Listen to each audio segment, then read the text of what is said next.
모두에게 하나님의 은혜와 평강이 충만하시기를 예수님의 이름으로 축원합니다. 우리 옆에 있는 분들에게도 이렇게 인사했으면 좋겠습니다. 당신과 함께 예배드려서 좋습니다. 내 옆에, 내 앞에 앉아주셔서 감사합니다. 하나님의 사랑으로 사랑합니다.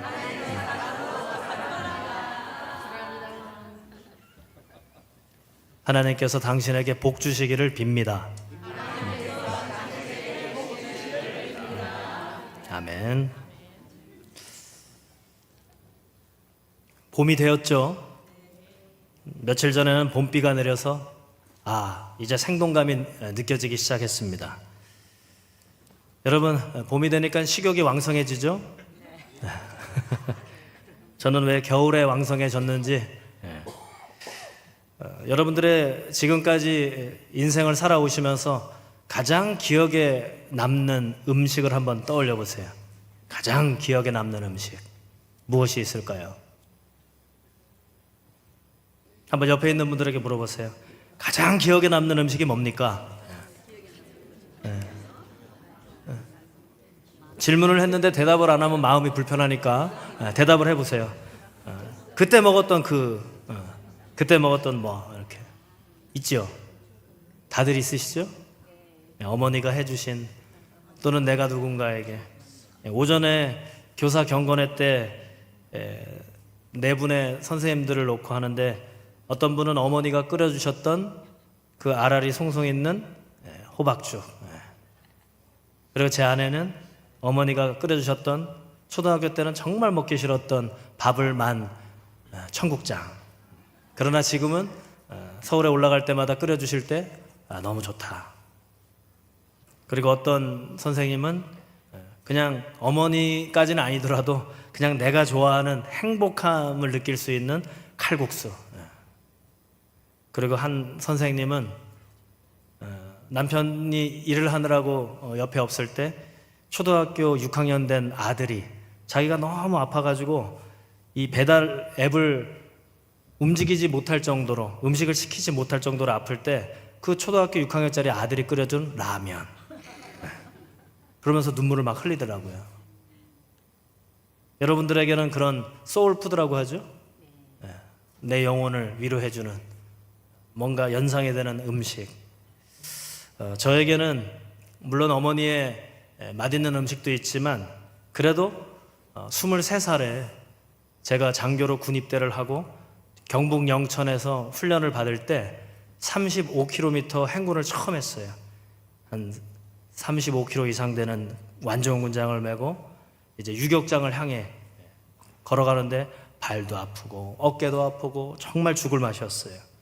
그러다가 개울가 같은데 휴식을 하면서 보급되어 온 철제 식판에 비빔밥과 오이냉국이 생각나요.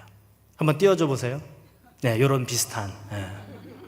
근데 재밌는 것은 밥을 먹고 있는데 비가 오는 거예요, 비가. 비빔밥이 비벼져서 더 젖기 전에 급하게 먹는데 오이냉국은 어떻게 되겠어요? 양이 점점 늘어나는 거예요. 밍밍해지면서. 동기들하고 서로 보면서 웃는 거죠. 야, 이렇게 오이냉국은 이렇게 자꾸 늘어나냐? 그것이 맛있었다 맛없었다가 아니고 그때 왜 그 비빔밥과 많아지는 오이냉국이 기억나냐면 정말 거렁배기처럼 먹지만 내가 내 청춘을 이렇게 소모하고 피하고 싶지만 피할 수 없는 이 군복무의 의무를 다할 때 제가 국가에 봉사하는 것 같더라고요. 내가 그래도 국가를 위해서 그 국가 안에는 사랑하는 가족들도 있고 사랑하는 사람들도 있죠. 소중히 여기는 사람들을 위해서 내가 봉사하고 있구나 하는 국가와 나와의 관계가 맺어졌던 음식이에요, 저게. 그래서 늘 음식을 하면 맛있는 음식도 있지만 뭐 제가 서울에서 사역할 때는 조선호텔 뷔페도 정말 몇 번 가보고 메리어트 호텔도 가고 그 유명한 워커힐도 가보고 63빌딩 스카이 라운지에서 맛있는 걸 먹어봤는데 그건 기억나지 않아요. 물론 그것을 대접하신 분들이 만약 이 설교를 들으면 서운할 수 있겠지만 그렇게 빗물에 젖어 있는 빗물로 불어난 비빔밥과 오이냉국이 그렇게 생각나요. 국가와 나와의 관계가 맺어졌던 참 보람과 의미가 있었던. 그러니 우리는 어쩌면 이 관계를 맺으며 살아가는 존재죠. 그죠? 그래서 제가 예배를 시작할 때, 설교를 시작할 때마다 옆에 있는 분들과 함께 예배 드려서 좋습니다. 앞에 앉아서 행복합니다. 사랑합니다. 하나님이 당신을 복주기를 빕니다. 이렇게 말로써 관계가 맺어지는 거잖아요. 네. 그래서 오늘은 선과 악의 기로에서라는 제목으로 오늘 이 우리가 너무나도 잘 알고 있는 가인과 아벨 형제의 이야기를 통해서 우리의 삶에 하나님이 주시는 메시지, 진리의 말씀이 무엇인지를 한번 마음에 새기고 나의 마음과 성경의 말씀과 한번 비교해보고 조율되는 시간이 되었으면 좋겠습니다. 자, 첫 번째는요, 우리가 삶의 기로에 놓이거든요. 첫 번째는 소유냐 관계냐예요. 제가 음식으로 관계라고 했잖아요. 그런데 우리는 음식을 소유에 앞서다 보면 음식의 이 소울을 못 느끼면서 지나칠 때가 많죠. 그래서 소유냐 관계가 이래서 중요해요. 자, 먼저 우리가 읽진 않았지만 창세기 3장에서는 에덴 동산이 창조되고 그 가운데 아담과 하와가 동산지기와 같이 모든 것을 누리되 선악과만큼은 먹지 마라.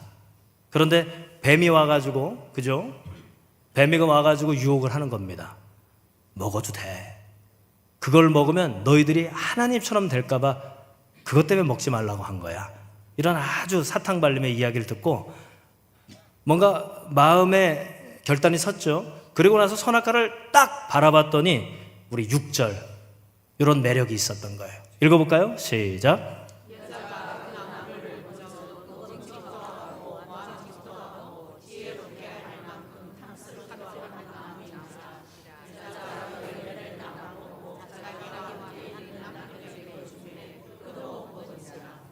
예, 먹음직, 보암직, 지혜롭게 할 만큼 탐스러워 보인 거죠. 세 가지 유혹이에요.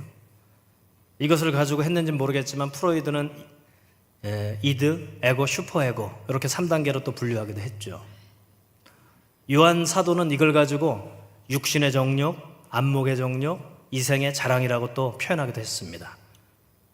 예수님께서도 40일 광야 금식을 끝내고 마귀가 와서 시험을 할 때 돌덩이가 떡덩이가 되라, 뛰어내려봐 멋지게 끌어올려 줄게, 천하 만국의 영광을 보여주면서 네 줄게 하는 이 유혹, 사실 우리의 삶의 유혹이기도 하죠.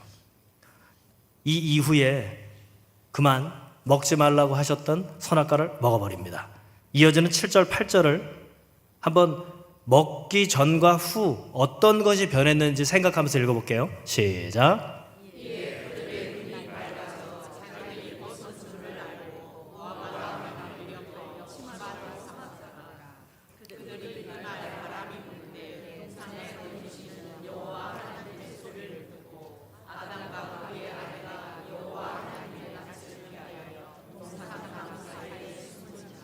예. 선악과 사건의 이야기는 죄의 시작을 의미해요. 그 죄가 뭐냐? 선악과를 먹은 다음에 무엇이 변했습니까? 네? 눈이 밝아졌어요. 뭔가 눈을 뜬 거예요. 그리고 나서 했던 첫 번째 행동이 뭐라고 기록되어 있습니까? 치마인지 바지인지는 잘 모르는데 벗은 줄 알았다는 거예요. 무슨 뜻이에요? 부끄러움도 있지만 있다 없다를 구분하기 시작한 거예요. 다른 표현으로 하면 소유의 욕구가 생긴 거예요. 선악과가 먹기 전에는 하나님과 소통하면서 깊은 관계 우선의 삶을 살다가 먹지 말라고 한 것을 범하면서 관계가 멀어지면서 소유가 가까워졌다는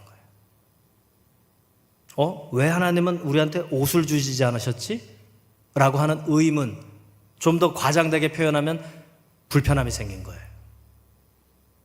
그러니까 그 불편함의 기준은 어디 있습니까? 하나님께 있습니까? 나에게 있습니까? 나에게 있죠. 선과 악을 나누는 기준이 하나님이 아닌 나에게 생긴 거예요. 소유의 시작인 거죠. 그래서 성경은 죄의 의미를 우리는 뭐 폭력을 행사하고 남에게 해를 끼치고 이것을 죄라고도 하지만 성경의 죄는 이거예요. 우리 성경에서 의미하는 죄의 의미를 한번 띄워주세요. 보세요. 구약 성경에 기록된 히브리어는 하타트, 신약 성경에 기록된 헬라어에는 하마르티아. 그 의미 아래 읽어볼까요? 시작. 네, 빗나갔다는 뜻을 갖고 있어요. 어디로부터 빗나갔습니까? 하나님의 말씀, 하나님의 뜻으로부터, 그리고 그렇게 대화하는 하나님의 관계로부터 멀어지기 시작했다. 그래서 하나님이 부르시자 그들은 어디 있었습니까? 숨어 있었잖아요. 낯을 피해서 멀어지기 시작한 거예요. 여러분, 관계가 우선되는 삶은 그 소유를 온전하게 사용할 수 있어요. 여러분, 소유를 버리라는 게 아니에요. 무엇이 우선순위냐는 거예요. 소유냐 관계냐. 관계가 우선될 때 그 소유를 잘 쓸 수 있어요. 그러나 관계보다 소유가 우선될 때는 관계가 멀어지고 깨집니다. 하나님과 아담과 하와가 그랬던 것처럼. 그리고 나서 이제 그들은 실낙원하죠. 에덴 동산에서 쫓겨나요. 그리고 그들의 삶이 어떻게 됐을까? 회개하고 돌아섰을까? 저는 그렇지 않다고 봐요. 이어지는 오늘 말씀의 4장 1절을 한번 띄워주세요. 1절을 읽어볼까요? 시작.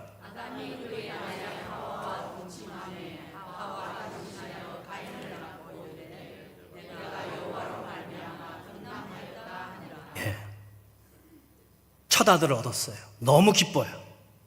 정말 외로운 둘만의 삶 속에 복과 같이 소중한 아들이 생긴 거예요. 그래서 그 이름을 가인이라고 지었죠. 가인의 원어로 어디서 유래됐냐면 카나인데, 카나의 뜻에 이르면은 소유, 획득이란 뜻이 있어요. 그래서 하반절에 보면 가인을 낳고 이르되 뭐라 그랬어요? 내가 여호와로 말미암아 득남, 얻었다, 소유를 얻었다, 획득하였다. 그래서 아들 이름을 한마디로 표현하면 이렇게 지은 거예요. 뭐라고 표현했냐면, 너는 살면서 많이 소유하고 많이 획득하는 사람이 되었으면 좋겠다. 한마디로 얘기하면 이름을 부자로 지은 거예요. 대박 나라에서 정대박이라고 진 거라고 할 수 있겠죠. 정대박. 그러니 그 부모들의 바람과 생각과 마음을 담은 그 이름대로 살아간 가인의 삶이 어떻게 됐겠어요? 누구보다도 소유에 목매어 살지 않았겠어요? 소유에 집착하면서 살지 않았겠어요? 관계보다도. 이 소유와 관련해서 어린 왕자를 쓴 생텍쥐 페리라고 하는 그 사람이 인간의 대지라는 책을 썼는데요. 거기에서 이 소유에 대해서 이렇게 설명하더라고요. 읽어볼까요? 시작.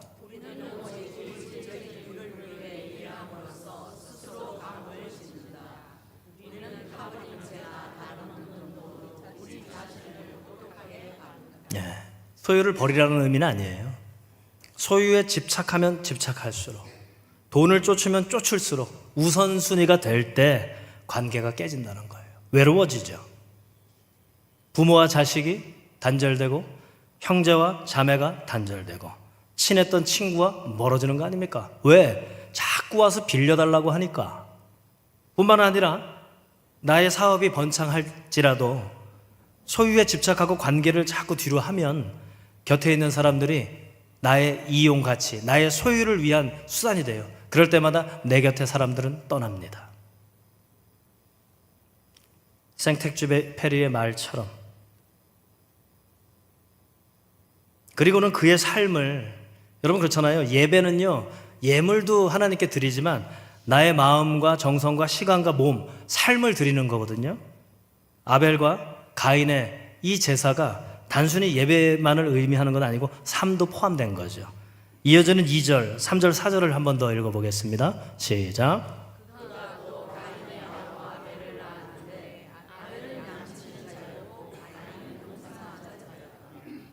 세월이 지난 후에 가인은 땅의 소산으로 제물을 삼아 여호와께 드렸고 아벨은 자기도 양의 첫 새끼와 그 기름으로 드렸더니 여호와께서 아벨과 그의 제물은 받으셨으나. 그죠? 하나님이 아벨의 제사의 제물은 받으셨지만 가인의 제물은 받지 않았다. 보세요. 여기 보면 가인이 드린 것은 뭡니까? 말씀대로 보면 땅의 소산이라고 돼 있어요. 단순하게. 그런데 아벨이 드린 건 뭡니까? 첫 새끼. 예. 여러분, 뭔가를 시작했을 때 가장 처음에 얻은 게 얼마나 소중합니까? 아담과 하와는 첫 아들을 하나님께 드리지 않고 자신들의 바람, 소유라고 지었죠. 그러나 아벨은 달랐어요. 아벨이 드린 것은 누구를 위한 것입니까? 누구를 기쁘게 하기 위한 것입니까? 하나님이죠. 그런데 가인은 달랐을 거라는 거죠. 그러니 이 예배의 삶 자체가 하나님 중심에서 이루어지는 아벨의 제사를 하나님은 기뻐하시지만 자기 중심적인 소유에 매여 있는 나의 삶과 예배는 하나님이 받지 않으신다는 거죠. 그렇다면 질문이 있죠. 우리 옆에 있는 분들에게 이렇게 물어보겠습니까? 당신의 삶과 예배는 하나님이 받으실까요? 네. 어떠실 것 같아요?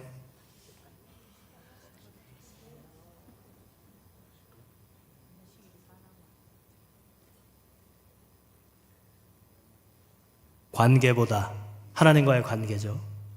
그리고 하나님께서 맺어주신 우리 가족들, 주변에 있는 사람들과 관계죠.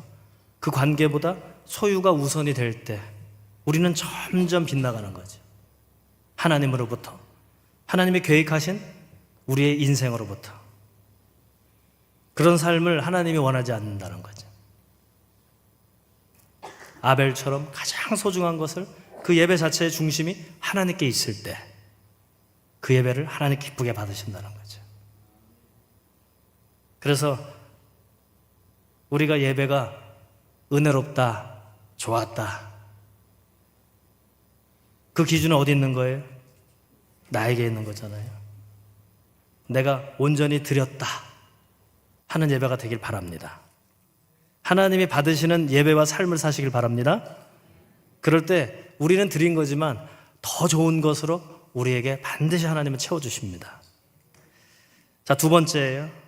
결국 그렇게 소유와 관계의 우선순위가 갈라질 때 이어져서 결국 선과 악의 아주 선명한 차이가 느껴지는 거죠. 자, 그렇게 하나님께서 받으시고 안 받으신 다음 가인의 모습을 보십시오. 이어지는 말씀 5절과 6절 두 절만 읽겠습니다. 시작.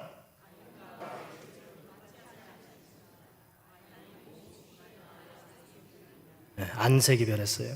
6절이요. 여호와께서 가인에게 이르시되.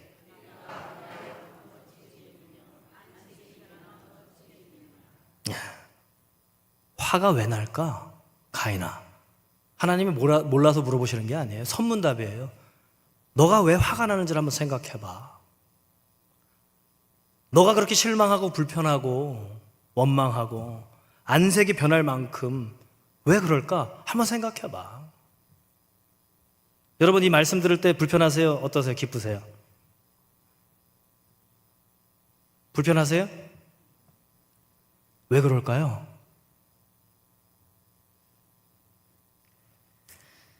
그래서 저는 이 7절의 말씀이 가장 오늘 핵심이기도 하고 하이라이트입니다. 우리 7절 한번 읽어볼까요? 시작.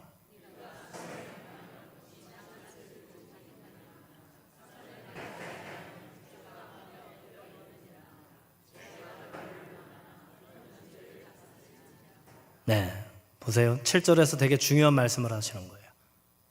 네가 선을 행했더라면 그렇게 그 낯빛이 변하고 고개를 푹 떨구고 불만은 있겠냐? 너가 추구하는 것은 선이 아니잖아. 나와의 관계에서 멀어지는 거, 너의 소유를 쫓는 거 아니야. 네가 드린 예물은 너가 더 얻고 싶어서 형식적으로 드리는 거 아니야. 너를 위해서 드린 거 아니야. 준 거 아니냐. 이 말씀인 거죠. 그래서 그 이어지는 말씀이 선을 행하지 않으면 죄가 문 앞에 있다. 네 앞에 엎드려서. 여러분, 이 맹수가 엎드릴 때는 언제 엎드릴까요? 그렇죠. 사냥감에게 달려들기 직전이란 말이죠. 우리가 점프를 뛸 때 서서 뛰는 사람 없잖아요. 앉았다가 일어나듯이. 죄가 네 바로 앞에서 덮쳐들려고 기다리고 있어. 그런데 너가 선으로 행하지 않고 악으로 행하려고 할 때 그 죄가 너한테 확 덮치는 거야. 그래서 마지막 절 뭐라고 하나님 말씀하세요? 네, 죄를 다스려야 돼. 마샬이에요. 히브리어로 마샬. 통치, 통제예요. 통제. 철저하게 그걸 통제해야 돼. 너. 그렇게 하지 못했기 때문에 제가 오늘 읽진 않았지만 동생을 죽여버려요. 분노와 시기와 질투, 여러 가지 감정. 하나님에 대한 반감으로. 그리고 보십시오. 4장 16절을 한번 성경이 있는 분들 한번 보세요. 가인이 이제 하나님을 떠나서 이렇게 읽어볼까요? 시작.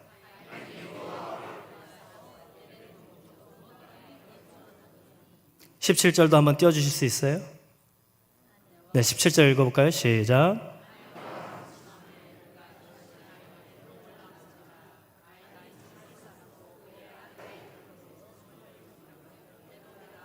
네, 아들을 낳고 에녹이라 하는데요.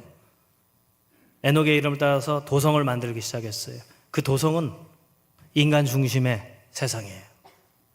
하나님 중심이 아닌 인간 중심의 세상. 사실 우리의 이 예배당 밖의 삶은 도성이죠. 하나님을 안 믿는 사람들이 더 많아요.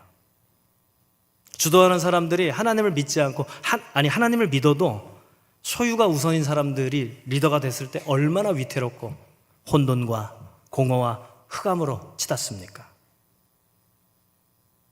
그리고 밑에 쭉 가면 23절에 라멕이 나와요. 그 후손인데 아내가 둘이고요. 그때부터 일부 다처제가 시작됐다는 의미예요.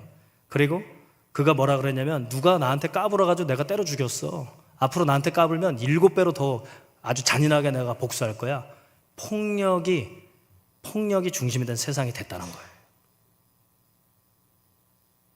그리고 5장에 넘어와서 그러한 세상으로 물들어 가니 하나님께서 물로 심판하시려고 작정하셨다는 거죠.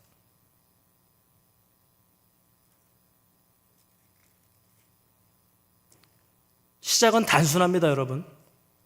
관계보다 소유가 앞설 때 처음엔 별거 아닌 것 같지만 점점 가면 갈수록 그 길이 선이 아니라 악이 되는 거예요. 그런데요, 선악과를 먹었을 때 선악의 기준이 나에게 있을 때 사실은 내가 선이라고 믿는 것이 하나님 보시기에 악이 될 수 있는 거예요. 맹신하지 마십시오. 나의 뜻이 선한지 아닌지는 하나님께 확인을 해야죠. 그러한 삶이 인류의 역사가 된 거예요.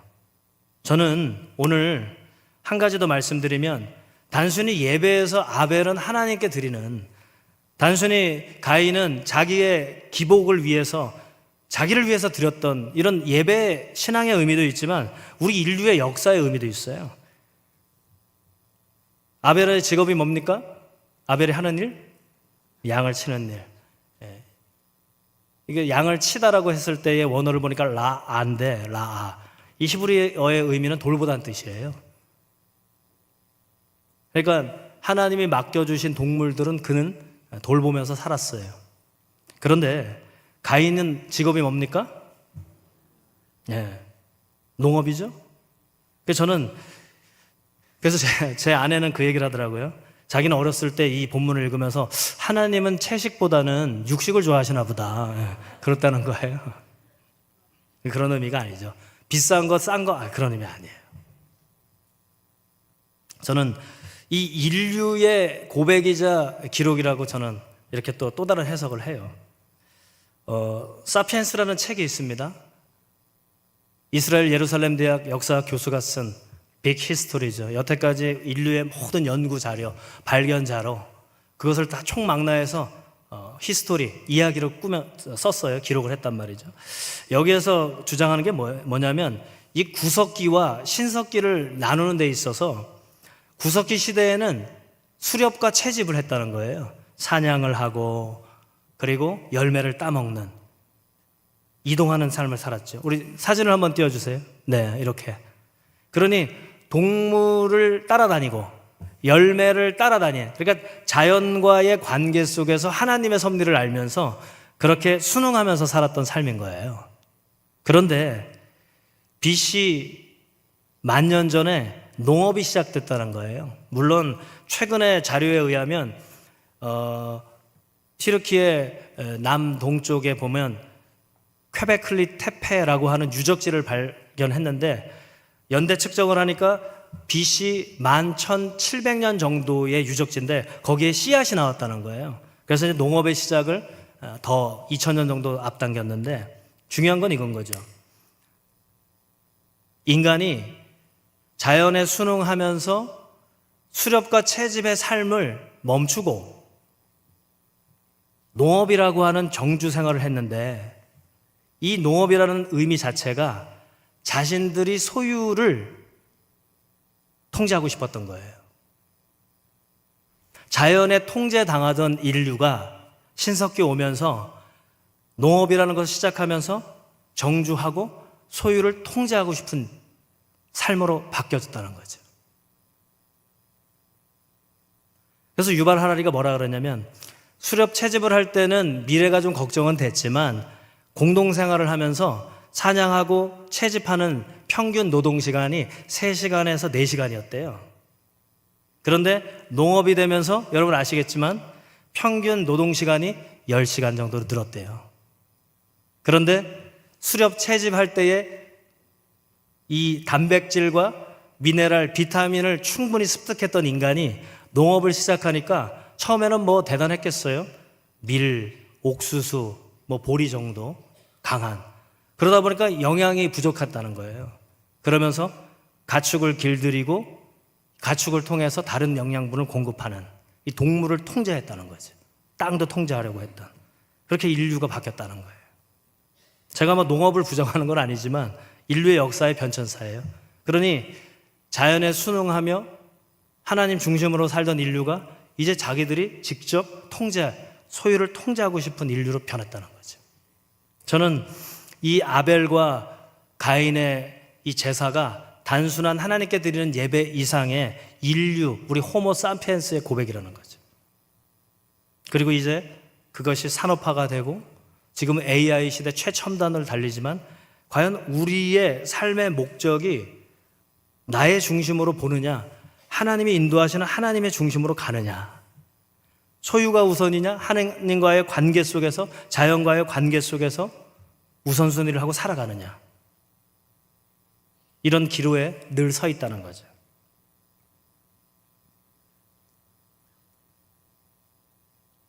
혼란스럽죠. 요즘 우리나라는 너무 혼란스럽습니다. 그런데 내가 생각하는 것이 선이라고 할 때 하나님 기준으로 바라봐야 되는데 익숙한 대로 바라보면 내가 여기는 선이 하나님 보시기에 악이 될 수 있다는 것을 여러분 잊지 마십시오. 그래서 마지막으로 2가지 질문을 여러분들에게 하고 싶어요. 여러분의 삶에서 소유가 우선입니까? 관계가 우선입니까? 첫 번째 질문이에요. 과연 나는 소유가 우선인지 관계가 우선인지. 그리고 마지막 2번째는 나의 삶의 중심이 하나님인지, 창조주 하나님인지, 내 인생의 여행을 보내주신 하나님인지, 아니면 나인지. 이것을 생각하면서 사순절 둘째 주일을 보내시길 바랍니다. 예수님의 말씀에 사람들이 많이 가는 넓고 큰 문으로 가지 말고 사람들이 찾지는 않지만 예수님이 걸으셨던 하나님이 인도하시는 좁은 길, 좁은 문으로 가라. 소유가 우선이 아니라 관계가 우선인 삶. 내 기준이 아니라 하나님의 기준을 따라갈 때 우리의 삶은 불행에서 행복으로, 혼돈과 공허와 흑암이 아닌 새로운 질서와 하나님이 충만하게 채워주시는 기쁨과 그리고 밝은 빛의 삶이 될 것입니다. 기도하겠습니다.